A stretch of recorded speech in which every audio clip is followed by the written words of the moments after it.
Hey guys, welcome to my channel. My name is Darian Monet, and in this video I'm going to be talking about intermittent fasting. For those of you who don't know what intermittent fasting is basically when you have a certain time period that you are allowed to eat, and then you have a certain designated time period where you aren't allowed to eat. I would have an 8-hour eating window, so let's say it would be from 12 to 8 or like 1 to 9, and then I would have a 16-hour fasting window.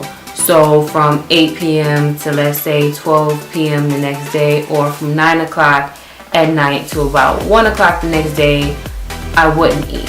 I did do intermittent fasting about a couple months ago. I eventually stopped doing it, and it was pretty much a situation where it was kind of hard to keep up doing intermittent fasting with the particular lifestyle that I have right now. There are certain aspects with intermittent fasting that I did notice were a bit challenging, that you don't really hear people speak about too often, and I just want to share them with you guys. With my job, I don't really control when I go to lunch. So for instance, let's say one day I'll have my lunch at 11:30, and then the next day I might have my lunch at noon, or I might have it at 1:30, or as late as like 2:30. But me not having my lunch at the same time every day really just threw my cycles or my eating windows and fasting windows just off. And you might think like 11:30, 2:30 is only 3 hours difference. Like, how much of a difference is that going to make? Like, is that really going to impact, I guess, the results or the benefits of intermittent fasting? Who knows? You know, like 3 hours may not be a big difference, but you can't really tell if you aren't consistent. Another reason why I stopped intermittent fasting is because I noticed, like, in the morning I would be at work and I wouldn't have any energy. Like, you guys, I would be so tired because I wake up at like 7 o'clock in the morning, and I'm not having my first meal again until like noon, until like 1, sometimes 2 o'clock. So for those first, I don't know, what is it, 5-6 hours of the day, I'm going without no energy, no food in my system, nothing, because I'm technically still in my fast, you know. It got to a point to where at one day I was just like, you know what, I need me a piece of turkey bacon, I need me a banana, like I need some energy. I cannot keep going to work and just feeling tired and feeling drained.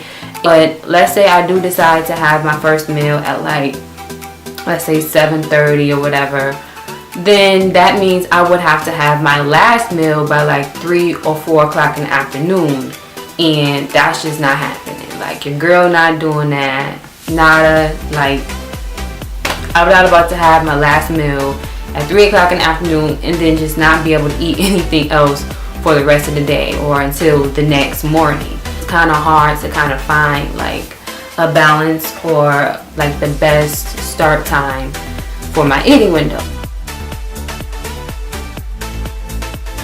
Sometimes I'm like at the gym longer than what I anticipate because people are hogging up the equipment, and I'm literally waiting to get on the machines and the different equipment that I want to use at the gym.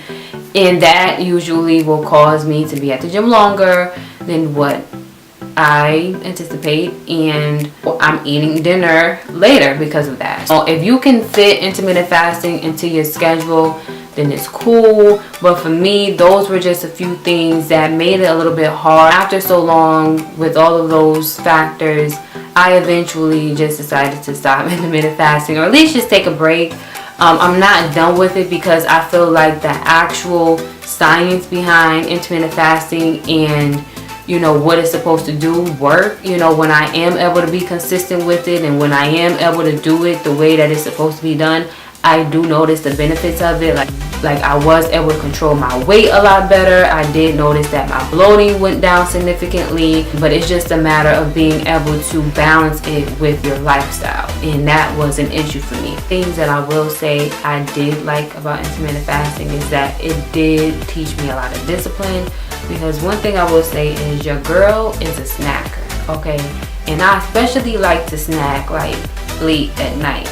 And so with me doing intermittent fasting and knowing like, okay, after this time period, I cannot eat, I'm not supposed to eat, that has really allowed me to become very disciplined in terms of snack. Even though it's not a diet and it doesn't tell you what to eat or what not to eat, it gives you more freedom and kind of independence in terms of figuring out your own diet and figure out what foods work for you and what foods don't. You know, I just wanted to put this out there, so if anyone was trying to do intermittent fasting or is interested in intermittent fasting, you can kind of have a more broadened perception of it and see if it's really something that you would like to do. Thank you guys for watching. I hope you enjoyed this video, and I will see you in my next one.